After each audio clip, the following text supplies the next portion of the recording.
할렐루야. 우리 한번 기도드리실까요? 영광의 보좌에 계시는 살아계시는 우리 아버지 하나님 앞에 온 만물은 무릎 꿇고 경배할 수밖에 없는 위대하시고 영광스러운 하나님이십니다. 그 하나님을 향하여 작은 입을 벌리고 작은 마음을 들여 예배하고 찬양하기를 원하고 작은 입술로 하나님 앞에 기도하기를 원합니다. 저희들을 받으시고 넘치는 은혜를 부어 주옵소서.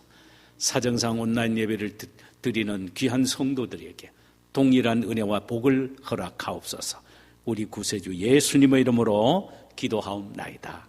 아멘. 찬송가 183장을 부르도록 하십시다.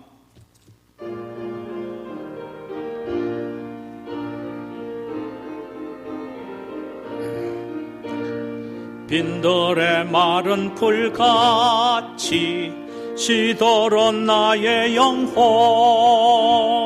주님이 약속한 성령 간절히 기다리네. 가물함의 마른 땅에 단비를 내리시던 성령의 단비를 부어 새 생명 주옵소서. 통합은 172장입니다. 반가운 빗소리 들려 산천이 춤을 추네. 봄비로 내리는 성령 내게도 주옵소서. 가물함의 마른 땅에 단비를 내리시듯 성령의 단비를 부어 새 생명 주옵소서. 철 따라 우로를 내려 초목이 무성하니 갈급한 내 심령 위에 성령을 부소서. 가물함의 마른 땅에 단비를 내리시듯 성령의 단비를 부어 새 생명 주옵소서. 참되신 사랑의 언약 어길 수 있사오랴. 오늘의 흡족한 은혜 주실 줄 믿습니다. 가물함의 마른 땅에 단비를 내리시던 성령의 단비를 부어 새 생명 주옵소서. 아멘. 하나님의 말씀을 함께 보십시다. 에베소서 다음에 있는 빌립보서 4장 4절에서 7절까지의 말씀입니다. 신약성경 322면 빌립보서 4장 4절에서 7절까지입니다. 우리 짧으니까 한음성으로 우리가 한번 읽도록 하십시다. 시작. 주 안에서 항상 기뻐하라. 내가 다시 말하노니 기뻐하라. 너희 관용을 모든 사람에게 알게 하라. 주께서 가까우시리라. 아무것도 염려하지 말고 다만 모든 일에 기도와 간구로 너희 구할 것을 감사함으로 하나님께 아뢰라.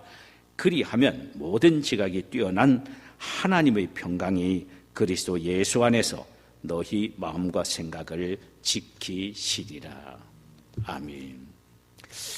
할렐루야. 오늘 우리 주께서 이 말씀을 통하여 우리 모두에게 넘치는 은혜를 주시기를 소원합니다. 함께 나누고자 하는 말씀의 제목은 기쁨과 관용함입니다. 본문은 빌립보서 4장 4절에서 7절 사이의 말씀입니다. 사도 바울 선생은 오늘 본문에서 세 가지를 말씀하고 있습니다. 하나는 기뻐하라는 것이고, 또 하나는 관용하라는 것이고, 마지막 하나는 기도하라는 것입니다. 참 구구절절이 맞는 말입니다. 그런데 우리가 쉬워 보이지만 참으로 실천하기에 그렇게 녹록하지 않습니다. 어렵고 힘드는 부분이 많이 있습니다. 우리 함께 이 말씀을 나누기를 원합니다.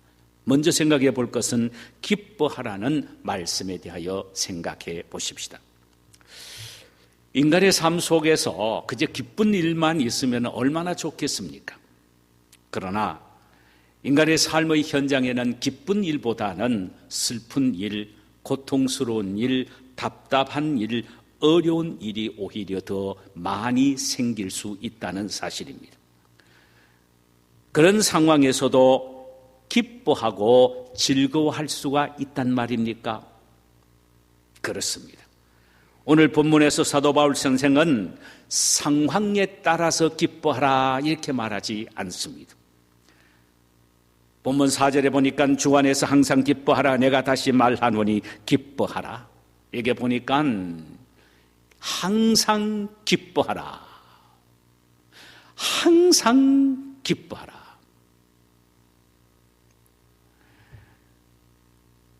기쁘나 슬프나 고통스럽고 심지어 불행한 일을 당해도 기뻐하라는 것입니다. Rejoice always. 항상 어느 때든지 기뻐하라. 알고 보면 참 부담스럽게 느껴지는 말씀입니다. 사도 바울은 지금 어떤 상황 속에서 이 말씀을 하고 있습니까? 로마 옥중에서 죄수의 몸으로 결박되어 있는 상황입니다. 그는 그런 상황 속에서 자신은 기뻐할 수 없지만은 고통과 어려움을 당하고 있는 빌립보 교인들에게 그저 위로하기 위하여 항상 기뻐하라 이렇게 말하는 것입니까? 아닙니다. 자신은 지금 옥에 갇히는 영의 몸이 되어 있음에도 불구하고 그는 실제로 기뻐하고 있습니다. 1장 18절에서도 나는 기뻐하고 기뻐한다라고 했고 2장 18절에서도 너희는 나와 함께 기뻐하라고 말하고 있습니다. 상황과 환경과 사건을 초월한 기쁨을 소유하라는 것입니다. 그래서 우리는 빌립보서의 주제를 기쁨의 책이다, 기쁨의 편지다 이렇게 부르고 있습니다. 그는 처음에 빌립보 교회를 세웠을 때에 참으로 기쁨으로 세웠습니다.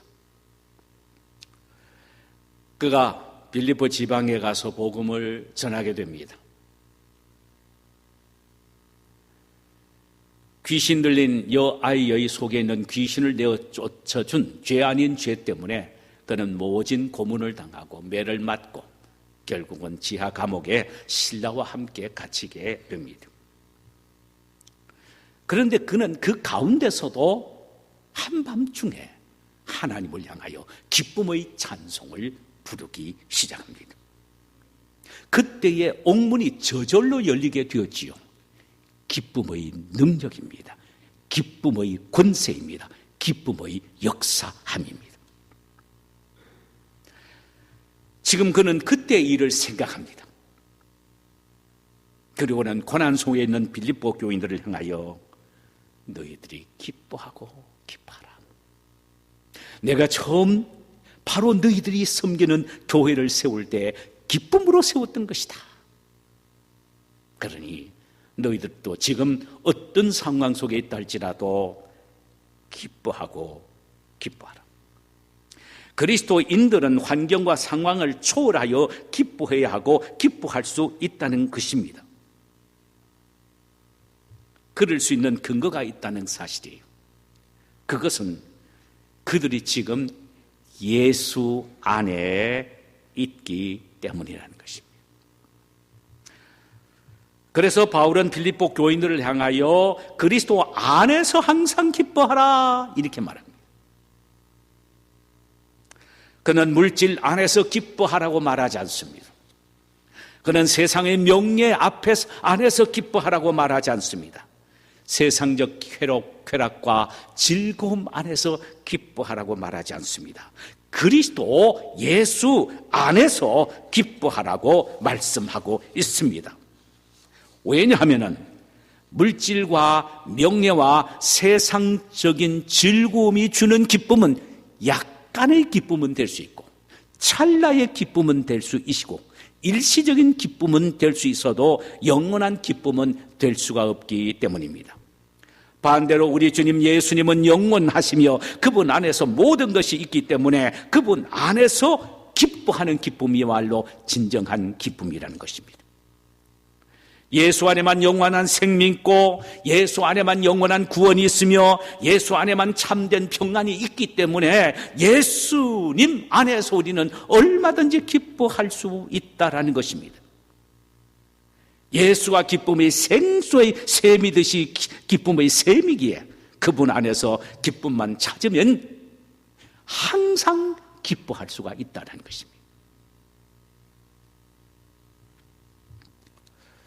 그러므로 우리는 예수만 생각만 해도 감격스럽고 감사하고 행복한데 어찌 기뻐하지 아니할 수가 있느냐라고 바울은 말합니다. 예수 안이 기쁨의 근원, 마치 생수의 근원이시 기쁨의 근원이 예수 안에 있기 때문에 예수 안에만 있게 되면은 감격스럽고 행복하고 즐겁다는 사실을 깨닫게 되는데 어떻게 기뻐하지 않을 수가 있느냐라는 것입니다. 그래서 우리는 이런 찬송이 있지요. 구주만 생각만 해도 내 마음 좋거든 그 얼굴 배울 때에야 얼마나 좋으랴.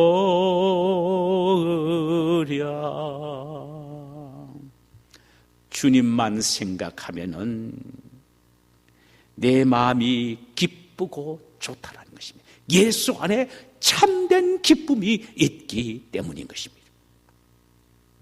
사랑하는 여러분, 지금 힘들고 어려운 상황 속에 계시지요? 여러분들을 애워싸고 있는 상황들을 보시면 기뻐하기가 힘이 들 것입니다. 아니, 전혀 기뻐할 수 없을는지도 모릅니다. 그러나 그것들을 바라보지 말고 예수님을 바라보아야 합니다. 예수 그리스도 안에는 우리가 마음껏 기뻐하며 끊임없이 기뻐할 수 있는 모든 조건들이 있기 때문입니다. 이를테면 우리가 예수 안에 있는 내 자신을 보게 되면요, 죽었던 내가 다시 살아난 나의 모습을 발견하게 됩니다. 예수 안에 있는 나를 보게 되면은 처참한 지옥 자식에서 천국 백성으로 변화된 내 자신의 모습을 보게 됩니다.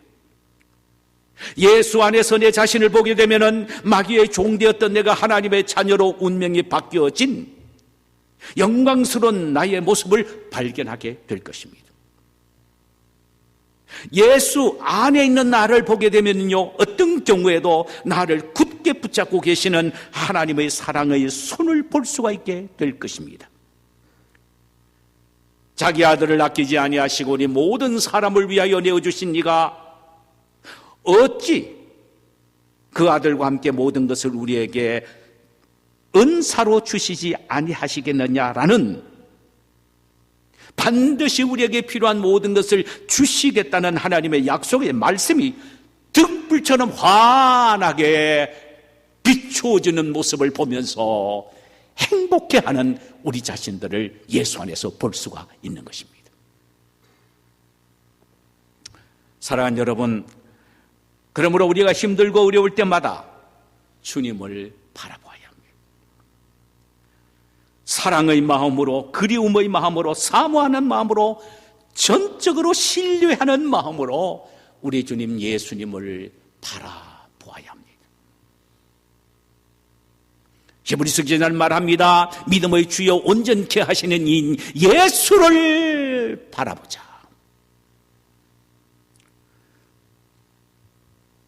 예수를 바라볼 때에 주님이 주님 안에 있는 풍성한 은혜를 영안으로 바라보게 되니 우리는 기뻐하지 아니할 수가 없다라는 것입니다. 복잡하고 어려운 이 세상의 것을 바라보지 말고 풍성한 모든 것이 가득 차 있는 우리 주님의 가슴을 보아야 합니다. 그러면 우리 속에서 주체할 수 없는 기쁨이 분명히 넘치게 될 줄 믿습니다. 두 번째로 관용에 대한 말씀을 생각해 보십시다. 5절, 너의 관용을 모든 사람에게 알게 하라. 주께서 가까우시니라. 다시요, 너의 관용을 모든 사람에게 알게 하라. 주께서 가까우시니라.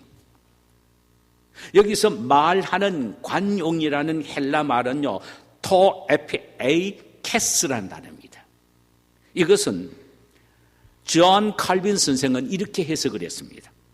손해나 역경을 당해도 쉽게 동요되거나 넘어지지 않고 평정을 유지하는 영적인 인내다. 야, 참, 평정을 유지하는 영적인 인내다.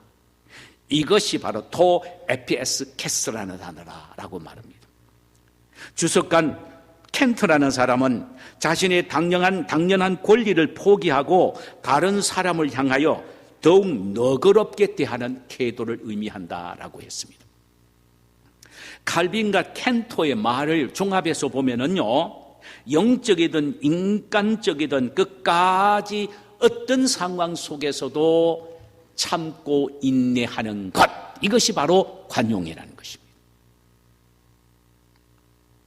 그런데 우리가 기억해야 될 것이 있습니다. 그것은 우리의 관용의 모습을 모든 사람이 지금 보고 있다는 사실이죠. 모든 사람이 보고 있다. 그래서 너의 관용을 모든 사람에게 알게 하라. 보고 있다는 것입니다.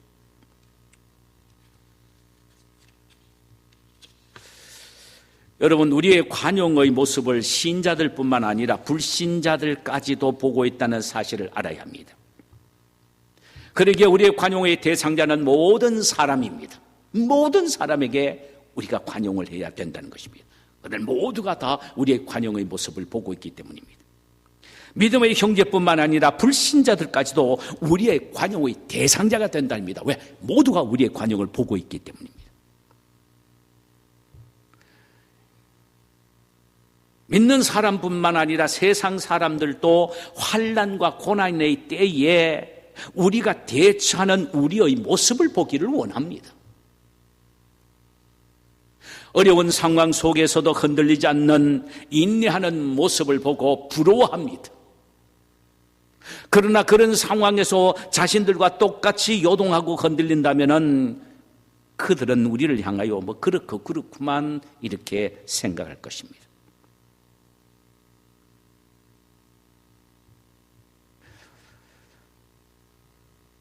사도 바울은 영적인 면에서든 인간적인 면에서든 무조건 모든 사람에게 관용을 보이라는 것입니다. 관용을 함으로 그들에게 우리의 관용의 모습을 보이라는 것입니다. 참 어려운 부분이죠. 그런데 관용해야 되고 관용할 수 있는 근거를 오늘 본문에서 기가 막히게 사도 바울은 말합니다. 그것은 주께서 가까우시리라는 이 말씀입니다. 즉 주의 재림이 가까우시기 때문에 우리는 관용해야 된다는 것입니다. 주의 재림을 바라보고 있는 사람은 관용하지 아니할 수가 없다라는 것입니다. 그렇다면 성도 여러분, 내일 예수님이 재림하신다면 오늘 인생의 어떤 고난이 닥쳐도 그것 때문에 우리는 팔짝팔짝 뛸 필요는 없을 것입니다. 내일 예수님이 재림 오신다면 오늘 나에게 손해와 고통을 주는 사람에게 용서하지 않고 미워할 수는 없을 것입니다.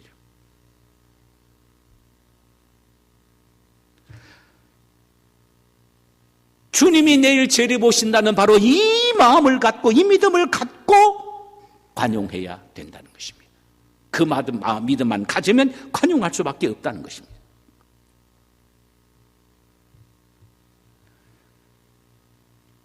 예수님이 내일 재림 오신다고 우리가 믿는다면 나에게 손해를 끼친 사람에게 내가 아웅다웅하면서 빼앗으려고 노력하겠습니다.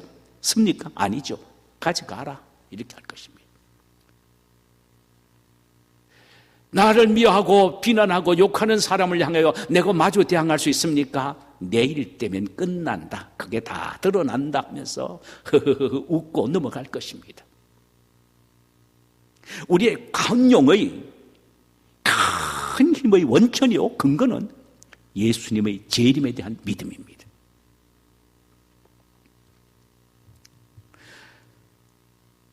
그래서 사도 바울은 주께서 가까우시리라. 주님이 가까이 오시고 계시는데 어떻게 관용하지 아니할 수가 있겠느냐라는 말입니다. 요한계시록 22장 20절에 보니까 진실로 내가 속히 오리라고 예수님이 친히 말씀을 하셨는데 이 부분을 영어 성경에는 I am coming soon. 나는 지금 막 너희에게 가고 있는 중이다라는 말입니다. coming. I'm coming. 나는 지금 가고 있는 중이라는 것입니다. 주님은 지금 오시고 계시면서 어느 정도까지 오시고 계시느냐면은 문 앞에까지 오시고 계신다는 의미입니다. 아니, 문 앞까지 오셨다는 의미입니다. 이런 마음으로 주님의 재림을 기다린다면은 우리의 마음이 사실 얼마나 조급하겠습니까?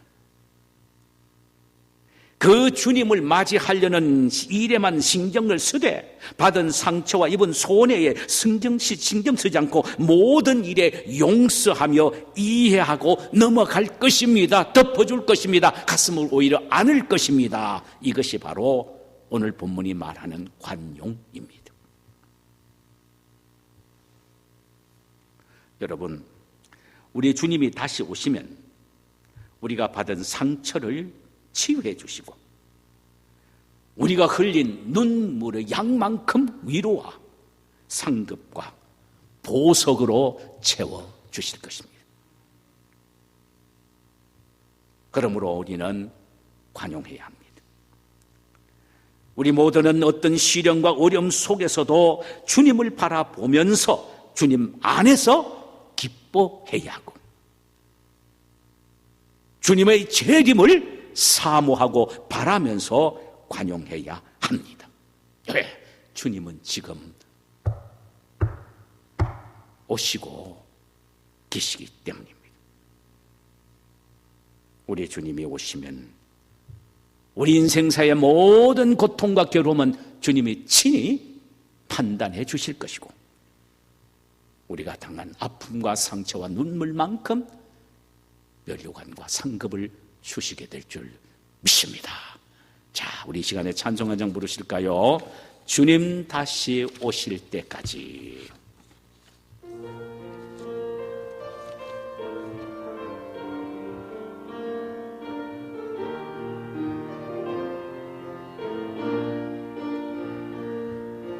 주님 다시 오실 때까지 나는 이 길을 가리라.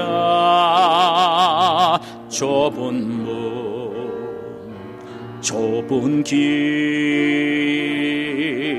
나의 십자가 지고 나의 가는 이 길 끝에서 나는 주님을 보리라. 영광의 예수님 나를 맞아주시리. 주님 다시 오실 때까지 나는 일어나 달려가리라. 주의 영광 온 땅 덮을 때 나는 일어나 노래하리. 내 사모하는 주님 온 세상 구주시라. 내 사모하는 주님, 영광의 왕이 주님 다시 오실 때까지, 주님 다시 오실 때까지 나는 일어나 달려가리라. 주의 영광 온 땅 덮을 때 나는 일어나 노래하리. 내 사모하는 주님, 온 세상 구주시라. 내 사모하는 주님, 영광의 왕이시 주님 다시 오실 때까지 한번 더 합시다. 주님 다시 오실 때까지 주여 나는 일어나 달려가리라. 주의 영광 온 땅 덮을 때 나는 일어나 노래하리. 내 사모하는 주님, 온 세상 구주시라.